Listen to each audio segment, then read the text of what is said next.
ये थोड़ा सा एमओटी है, मौत मोलिकुलर ऑर्बिटल थ्योरी। भाई यहाँ से क्वेश्चन तो आएगा ही आएगा। देखो इस चैप्टर में ना 3 टॉपिक बहुत इंपॉर्टेंट है। एक तो हो विस्पर थ्योरी, एक है वीबीटी वैलेंस बॉन्ड जो थ्योरी है वो, फिर उसके बाद है एक हाइब्रिडाइजेशन, और जो इसका लास्ट का जो टॉपिक है एक है इसमें मौत। इसे एमओटी मौत बोलते हैं इसको, है ना। तो मौत बहुत खतरनाक है। इजी वे में समझेंगे, बहुत इजी वे में, एकदम ट्रिक के साथ। तो मोलिकुलर ऑर्बिटल थ्योरी, तो मोलिकुलर ऑर्बिटल थ्योरी इसमें तो थोड़ा सा इसकी डेफिनेशन में जाऊँ मैं। ये मेरा लेक्चर छूटा हुआ था, मैंने मतलब पढ़ा था नहीं है, लेकिन अब समझाया जाएगा तुमको। According to this theory the atomic orbital combined to the form molecular orbital. जो इस थ्योरी के अनुसार क्या होता है, एटॉमिक ऑर्बिटल क्या होता है ना, कंबाइन करके एक दूसरे के साथ जुड़कर मोलिकुलर ऑर्बिटल बनाते हैं। बनते कैसे हैं, the number of molecular orbital formed is equal to the number of atomic orbital involve. यानी जो इन्वॉल्व होंगे ना उतने ही बनेंगे, एटॉमिक ऑर्बिटल उतने ही बनेंगे। Molecular orbital of a lower energy is as a non bonding molecular orbital. यानी जिनकी एनर्जी कम होगी उनको हम बॉन्डिंग मोलिकुलर ऑर्बिटल बोल लेंगे, और जिनकी एनर्जी बहुत ज़्यादा होगी उनको एंटी बॉन्डिंग मोलिकुलर ऑर्बिटल कहेंगे। ये aufbau rule, Pauling rules and Hund's rules all applicable for the molecular orbital. ये ध्यान रखना। देखो इसमें क्या है ना कि भाई जितने हाथ मिलाएंगे उतने ही तो हाथ जोड़े बनेंगे ना। तो यहाँ पे जितने उसमें कम मतलब पार्टिसिपेट करेंगे उतने ही रहेंगे, ठीक। जिनकी एनर्जी बहुत कम होगी जिन ऑर्बिटल की, वह बॉन्डिंग ऑर्बिटल कहलाएंगे, जिसको BMO कह देंगे उसको। और जो एंटी बॉन्डिंग जिनकी एनर्जी ज़्यादा होगी उनको एंटी बॉन्डिंग मोलिकुलर ऑर्बिटल कहेंगे, ठीक। और इसके अंदर अफबाउ का नियम, पाउली का नियम और हुंड्स का नियम सभी के सभी इस मोलिकुलर ऑर्बिटल थ्योरी के अंदर आते हैं, ठीक है ना, समझ गए ना। तो अब हम इसकी देखो ये हैंडबुक से पढ़ा रहा हूँ मैं चैप्टर इस टॉपिक को, क्योंकि टॉपिक का यहाँ बहुत अच्छे से लिख रखा है इसमें ना। तो इसमें linear combination of atomic orbital, L C A O, इसको लेकाओ बोलते हैं, है ना। फॉर्मेशन ऑफ ऑर्बिटल किस तरीके से होता है, तो देखो इसमें क्या होता है ना, इसमें एडिशनल सब्ट्रैक्शन ऑफ वेव। यानी जो वेव है ना, देखो यहाँ पे ये साइन ए है, देखो इसमें ना टोटल क्या होता है ना, ए साइन मोलिकुलर ऑर्बिटल क्या होता है ना बराबर साइन ए बराबर क्या होगा, साइन ए प्लस माइनस साइन बी। अब अगर बी की वैल्यू निकालते हैं हम, और अगर ए की वैल्यू निकालते हैं तो कैसे निकाल लेंगे। अगर ए की निकालते हैं तो ए माइनस बी, और बी की निकालते हैं तो ए प्लस बी। देखो ये होता है, ये एक तो होता है इसमें मतलब कि नेगेटिव एडिशन होगा, और ये क्या होगा इसमें सब्ट्रैक्शन होगा, यानी घटना होगा, और ये क्या जुड़ना होगा। अब जुड़ेंगे कैसे वेव, देखो अगर ये दोनों की दिशा एक ही उसमें ऊपर की तरफ जा रहा तो उस टाइम में दोनों एक साथ ज्वाइंट हो जाएंगे, तो एडिशन होगा उस टाइम। तो जिस टाइम ये एडिशन होगा ना तो उस टाइम बॉन्डिंग मोलिकुलर ऑर्बिटल बनेंगे। क्या बनेंगे, बॉन्डिंग ऑर्बिटल मोलिकुलर्स बनेंगे, और उसी को बोल देते हैं हम बॉन्ड। इनकी एनर्जी क्या होगी, लो होगी, कम एनर्जी होगी, थोड़ी एनर्जी होगी जब बॉन्डिंग मोलिकुलर ऑर्बिटल बनेंगे, ठीक है। अगर डायरेक्शन चेंज होती है, मान लीजिए साइन ए जो पहली वेव हो उसकी वो पॉजिटिव दिखा रहा और साइन बी जो वो नेगेटिव दिखा रहा, तो सब्ट्रैक्शन होगा, यानी घटाव होगा। सब्ट्रैक्शन का मतलब घटाव होता है। तो साइन ए माइनस साइन बी, तो क्या होगा, वो घटेगा, और उसकी वेव क्या होगी, उसकी एंटी बॉन्डिंग मोलिकुलर होगा और उसकी एनर्जी बहुत ज़्यादा होगी, ठीक है ना। तो ये सब्ट्रैक्शन और क्या होगा, ये सब्स्टिट्यूशन, ये एडिशन है, ठीक है ना। ये एडिशन हो गया तो वेव बढ़ेगी, और सब्ट्रैक्शन होगा तो वेव घटेगी, एनर्जी ज़्यादा होगी, उसकी एनर्जी बहुत कम होगी, ठीक है ना। The shape of the molecular orbital is governed by the shape of atomic. देखो अगर S S and P P overlapping कर रहे हैं, देख एस एस ओवरलैपिंग करेंगे तो बॉन्डिंग मोलिक्यूल्स बनेंगे ऐसे।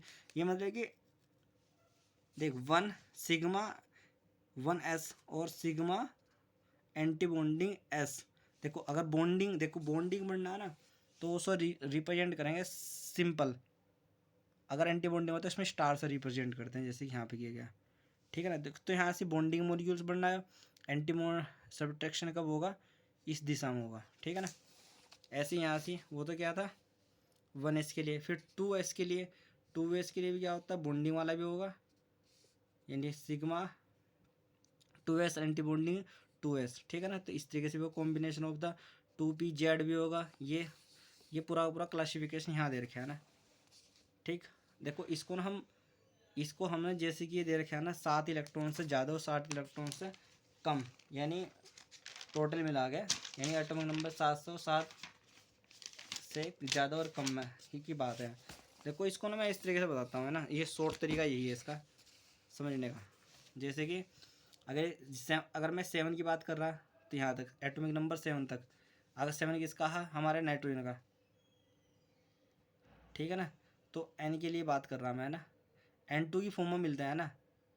N single one single item के लिए नहीं होती है मॉलिक्यूलर ऑर्बिटल थ्योरी, ये डबल आइटम रहेंगे उसमें, जैसे कि N2 होगा, O2 होगा, हीलियम होगा, इस तरीके से होगा, है ना, सब कुछ। तो N2 के लिए देखो 7 है ना, 7 दूनी 14 हो जाएंगे।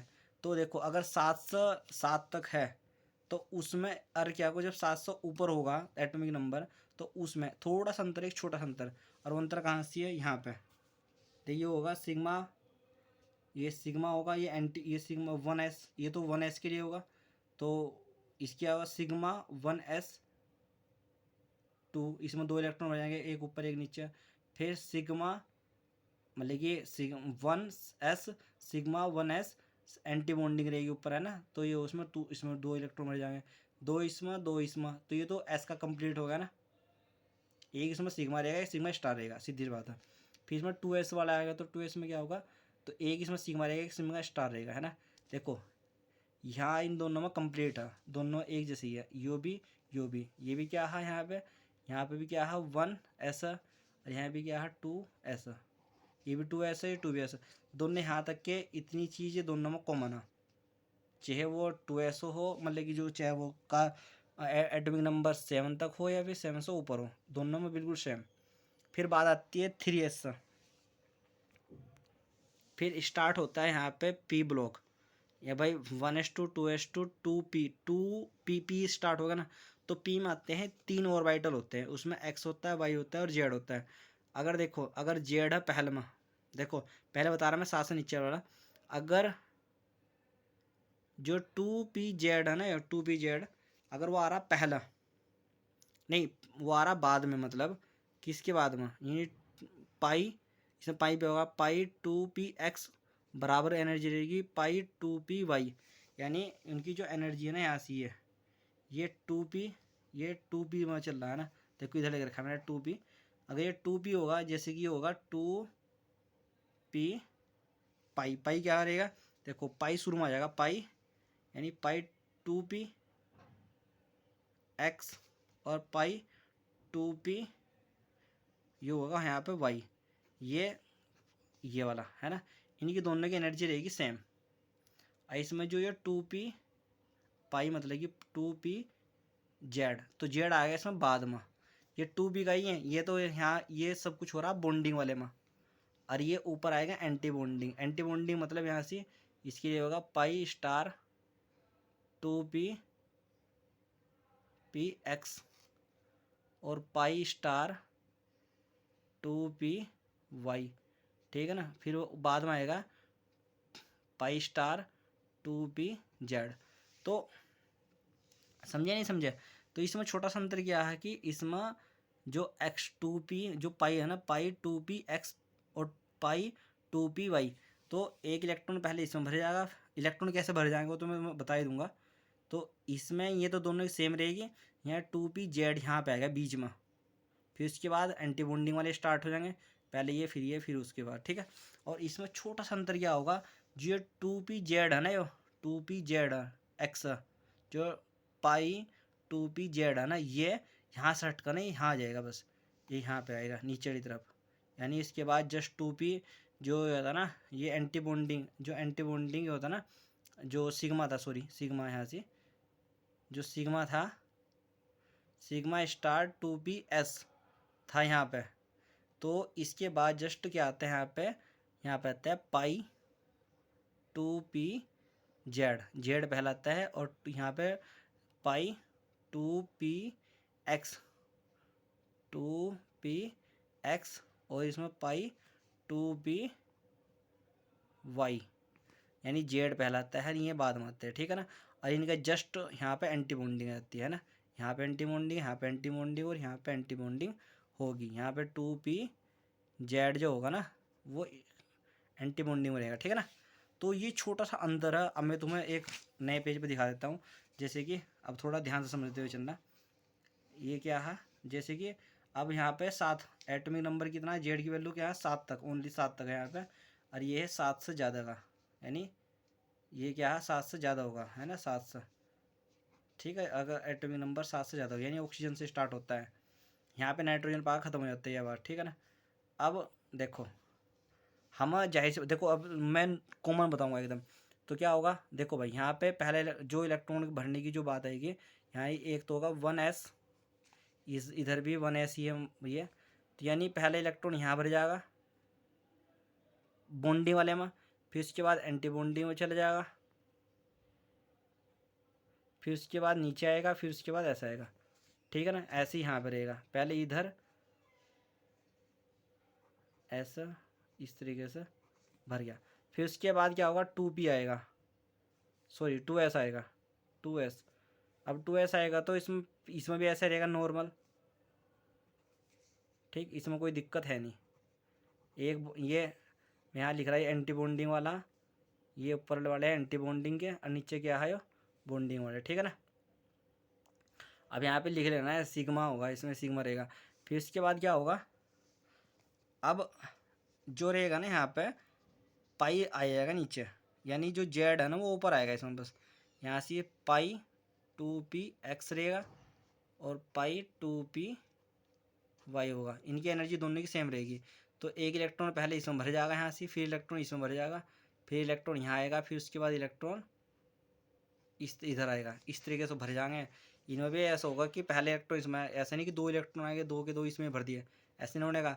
एक इलेक्ट्रॉन इसके में, फिर एक इलेक्ट्रॉन इसमें, फिर एक इलेक्ट्रॉन इसमें, फिर एक इलेक्ट्रॉन इसमें, जब ये कंप्लीट भर जाएंगे तो फिर ऊपर की तरफ जाएगी बात, यहाँ पे सिग्मा 2p(z) ऐसा होगा। ऐसे ही यहाँ होगा, यहाँ पे ना जो ये ऊपर है ना, तो इसके बाद जस्ट हो जाएगा 2p(z) सिग्मा मतलब पाई 2p(z) यहाँ रहेगा, फिर उसके बाद पाई 2p(x), इनकी एनर्जी बराबर रहेगी 2p pi 2p by 2p(y), इस तरीके से रहेगा। और एंटी बॉन्डिंग इसके जस्ट ऊपर आ जाएगी, एंटी बॉन्डिंग वाले इसके जस्ट ऊपर आ जाएंगे। यहाँ पे एंटी बॉन्डिंग, पहले एंटी बॉन्डिंग वाले आएंगे, एक यहाँ पे आ गया एंटी बॉन्डिंग वाला, ये होगा 2p(x) और यहाँ पे 2p(y), इस तरीके से होगा 2p(x) 2p, ये होगा 2p(x), ये हो जाएगा 2p(y), ठीक है ना। और यहाँ पे ऊपर चल जाएगा 2p(z) एंटी बॉन्डिंग में, ठीक है ना।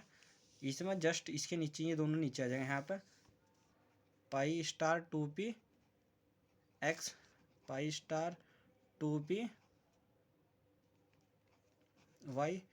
पाई स्टार, यहाँ पे पाई स्टार क्या हो जाएगा 2p(z), सॉरी z। और हुंड्स के रूल के अकॉर्डिंग ही भरे जाएंगे इलेक्ट्रॉन, जैसे भरते हैं ना पहले इस तरह। हुंड्स का रूल है ना कि पहले मिनिमम एनर्जी वाले को भरेंगे, फिर उसके बाद मैक्सिमम एनर्जी को भरेंगे, इस तरीके से एनर्जी भरते हैं, है ना। हमने इतनी सारी ये ऐसा क्यों निकाला इतना सब कुछ, तो ये निकालने का एक ही पर्पज़ था, बॉन्ड एंगल को निकालना, बॉन्ड ऑर्डर को निकालना, सॉरी बॉन्ड ऑर्डर, ये क्या निकालना हुआ था, बॉन्ड ऑर्डर निकालना था। अब बॉन्ड ऑर्डर को निकालने के लिए फॉर्मूला क्या होता है, NB, यानी बॉन्डिंग कितने नंबर ऑफ इलेक्ट्रॉन में है ना, बॉन्डिंग कितने इलेक्ट्रॉन है माइनस के एंटी बॉन्डिंग, ठीक है ना, anti bonding, B for bonding, A for anti bonding upon 2, ठीक है ना, इससे पता चल जाएगा, ठीक। लेकिन इसको भी इससे आसान तरीका हाँ निकालने का, आसान तरीका क्या है निकालने का, वो कि देखना है कि जब 14 इलेक्ट्रॉन होंगे ना किसी के भी उसमें, ठीक है ना, तो उसका जो बॉन्ड ऑर्डर होगा ना, है ना, उसका बॉन्ड ऑर्डर होगा हमेशा 3, ठीक है ना। इस तरीके से हम इसको निकाल सकते हैं, ठीक। अगर 14 इलेक्ट्रॉन है टोटल, बना लो 14, तो बॉन्ड ऑर्डर कितना होगा उसका 3। ठीक, अगर उसका 15 आ गया तो उसका बॉन्ड होगा 2.5। ठीक, अगर उसका 16 हो गया तो होगा 2। अगर 17 हो गया इलेक्ट्रॉन उसमें तो हो जाएगा 1.5। अगर 18 हो गया तो उसका होगा 1। ठीक है ना। अगर 13 इलेक्ट्रॉन आते हैं तो उसका बॉन्ड ऑर्डर हो जाएगा 2.5। अगर उसका 12 इलेक्ट्रॉन रहेंगे तो उसका होगा 2। अगर उसका 11 इलेक्ट्रॉन रहेंगे तो इसका आ जाएगा 1.5। अगर 10 इलेक्ट्रॉन होंगे उसमें तो उसका होगा 1। तो ये हो जाएगा हमारा बॉन्ड ऑर्डर। बॉन्ड ऑर्डर ये है number of electron, number of electron. ठीक है ना, टोटल। अब इसके ऊपर देख लेते हैं कि क्वेश्चन किस तरीके से आता है ना। ठीक, अब यहाँ से ही कहीं देख लेते हैं ना। अब जैसे कि नाइट्रोजन है N2 हुआ, बताओ कितने इलेक्ट्रॉन होंगे। टोटल इलेक्ट्रॉन रहेंगे इसके कितने भाई, 14 होंगे ना, क्योंकि इसका 7 होता है, इसके इलेक्ट्रॉन कितने होते हैं भाई तुमको उसमें 14। अगर 14 है तो बताओ कितना होगा इसका बॉन्ड ऑर्डर 3 होंगे। यानी इसके बीच में ना, नाइट्रोजन के बीच में एक नाइट्रोजन दूसरे नाइट्रोजन के बीच में कितने होंगे, कितने बॉन्ड होंगे, 3 ही हो। ठीक, अब अगर ऑक्सीजन का निकालने लगे ऐसे ही, जैसे कि O2 है, तो बताओ ऑक्सीजन में कितना होता है 16, इसका 8 होता है ना, कितना होंगे इसमें 16 इलेक्ट्रॉन होते हैं भाई तुमको उसमें, इसके टोटल इलेक्ट्रॉन कितने हैं 16। अब 16 को देखो कितना होता है बॉन्ड ऑर्डर 2। तो जाहिर सी बात है कि ऑक्सीजन, एक ऑक्सीजन दूसरे ऑक्सीजन के बीच में क्या होगा, कितने बॉन्ड होंगे, 2 होंगे, नहीं होंगे।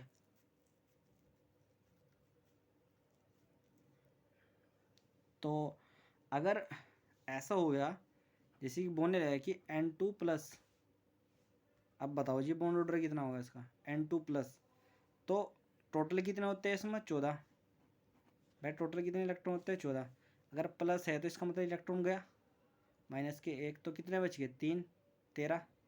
अब 13 पर कितना होता है बॉन्ड ऑर्डर, भाई 13 होगा तो बॉन्ड ऑर्डर 2.5, तो बॉन्ड ऑर्डर कितना होगा इसका 2.5 होगा इसका बॉन्ड ऑर्डर, तो 2.5 इसका बॉन्ड ऑर्डर होगा।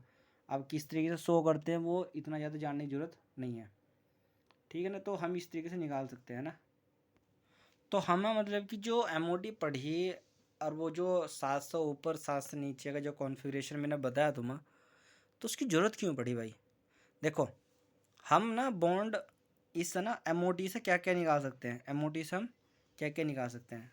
पहली बात, हम इसमें निकाल सकते हैं कि पैरामैग्नेटिक होगा या फिर डायमैग्नेटिक होगा।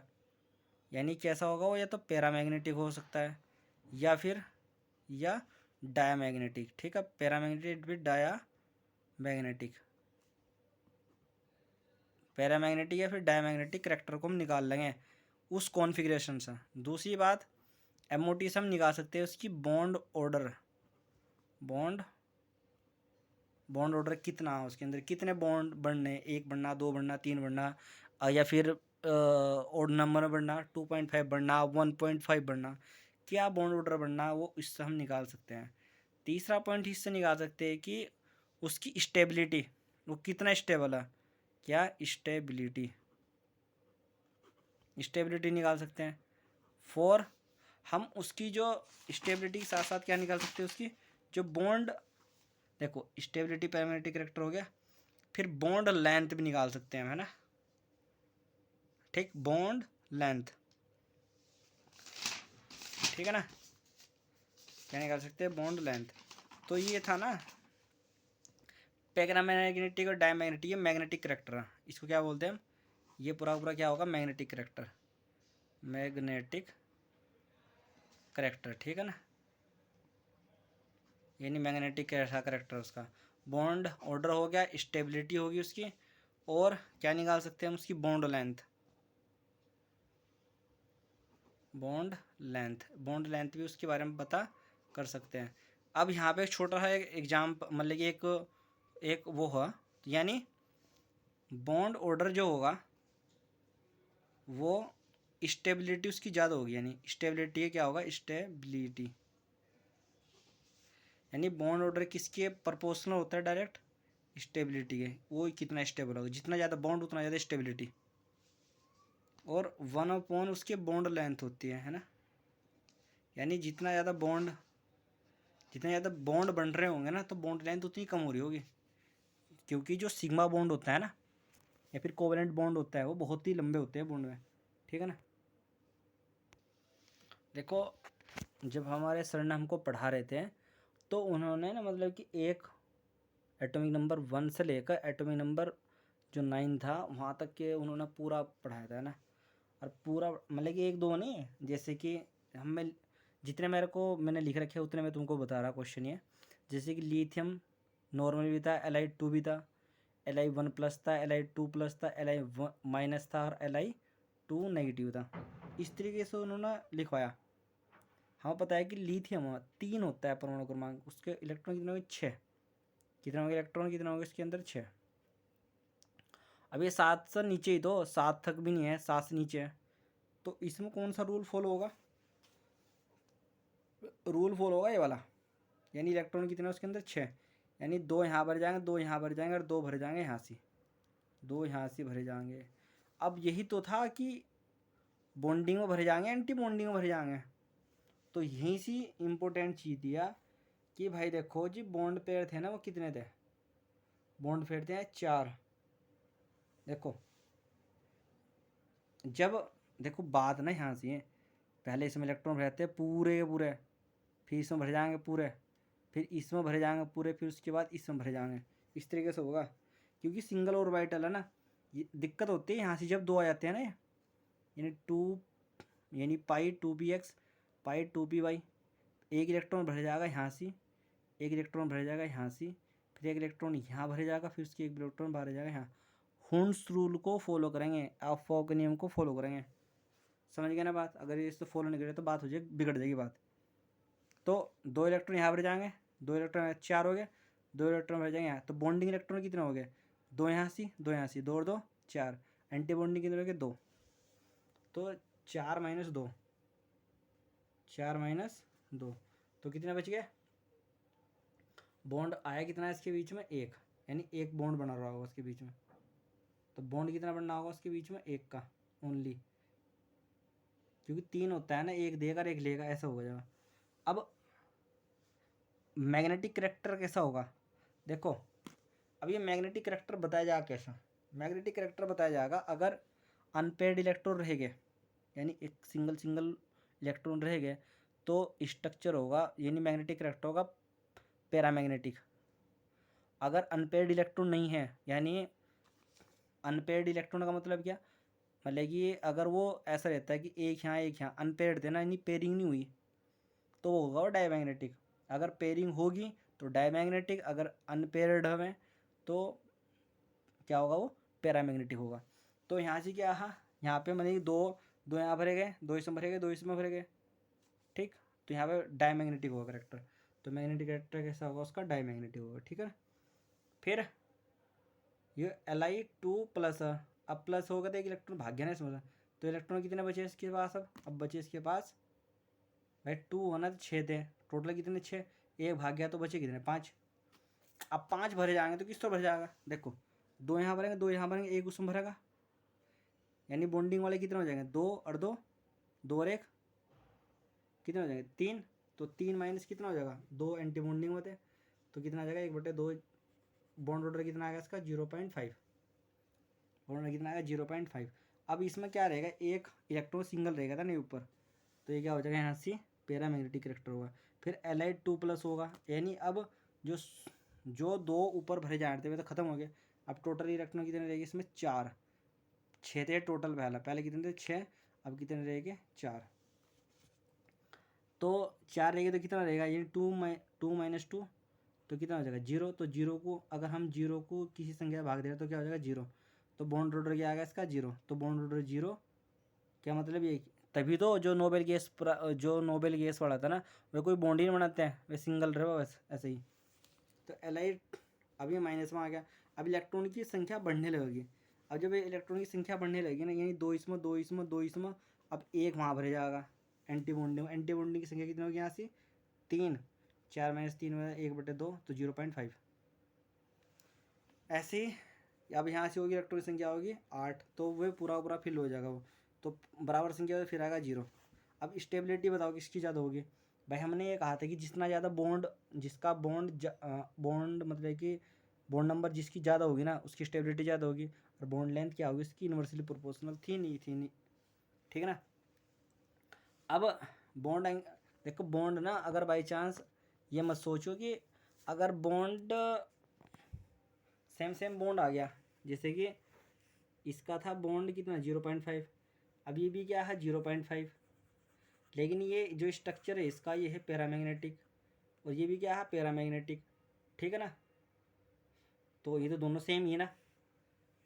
लेकिन अगर बॉन्डिंग मतलब कि एंटी बॉन्डिंग वाला केस आता है ना, यानी बॉन्डिंग हो रहा है या फिर एंटी बॉन्डिंग हो रहा है, तो उस केस में क्या होता है ना, बॉन्डिंग वाला स्टेबल होगा और एंटी बॉन्डिंग वाला नॉन स्टेबल होगा। ठीक है ना।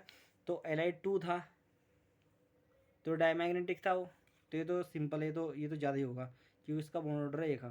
फिर Li2 प्लस ये रहा यहाँ से, इसका बॉन्ड ऑर्डर 0.5 था, मैग्नेटिक करेक्टर था इसका पैरामैग्नेटिक, और इसमें ना एंटी बॉन्डिंग वाला का स्टार था क्योंकि उसमें ना एक इलेक्ट्रॉन ओड इलेक्ट्रॉन था ना। ठीक है ना। फिर उसके बाद Li2 यानी ये वाला था करेक्टर, इसमें 7 इलेक्ट्रॉन थे, और इसमें एंटी बॉन्डिंग केस आ गया है ना।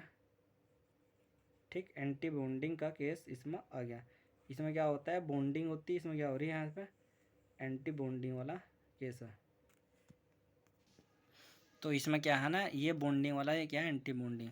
देखो बॉन्डिंग और एंटी बॉन्डिंग नहीं समझ में आ रहा था ना, ये तो चल जाता है जो होता ना सिग्मा स्टार एंटी बॉन्डिंग में चले गया था। देखो यहाँ था ना 2 2 4 2 6 1 7, तो एंटी बॉन्डिंग में चले गया ना,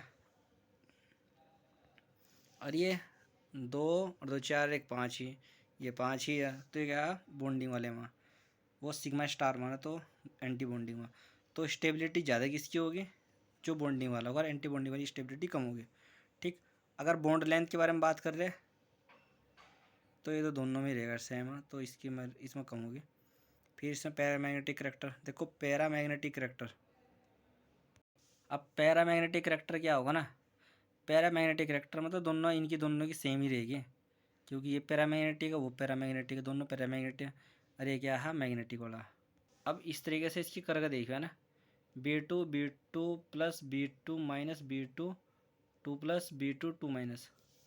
ठीक, अब इसका बोरोन में क्या होता है ना, इसका 10 होगा ना, तो 10 में क्या होगा ना, देखो 10 है ना, तो 2 इसमें भरो, 2 इसमें भरो, 2 दूनी 4, 2 1 2, 2 दूनी 4, 2 3 6, 2 चौक 8, 8 तो भरे जाएंगे कंप्लीट, बचे कितने उसमें 10, और वो सिंगल, उसमें कोई प्लस प्लस का है नहीं सिस्टम, तो एक इलेक्ट्रॉन तो भर जाएगा इसमें, एक इलेक्ट्रॉन भर जाएगा इसमें।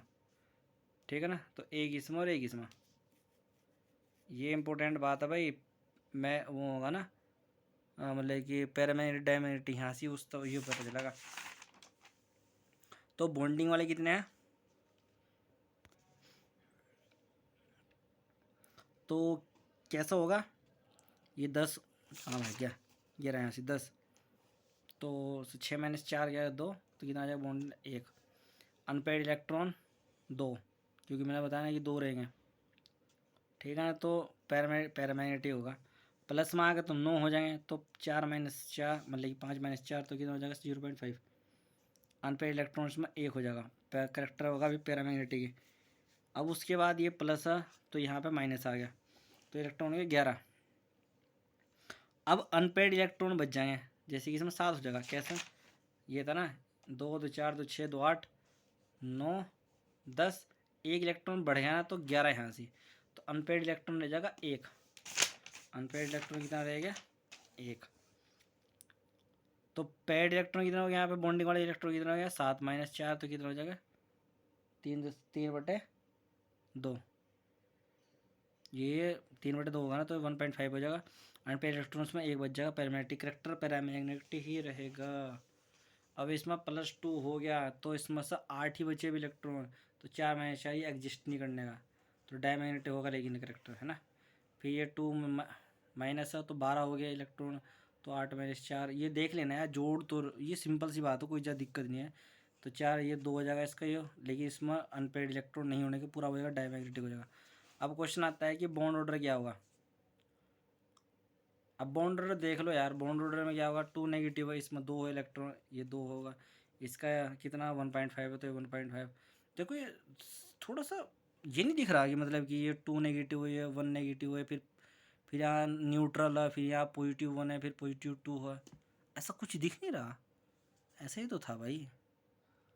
फिर इसमें स्टेबिलिटी भी यही रहेगी, क्योंकि स्टेबिलिटी और बॉन्ड ऑर्डर दोनों सेम रहेंगे।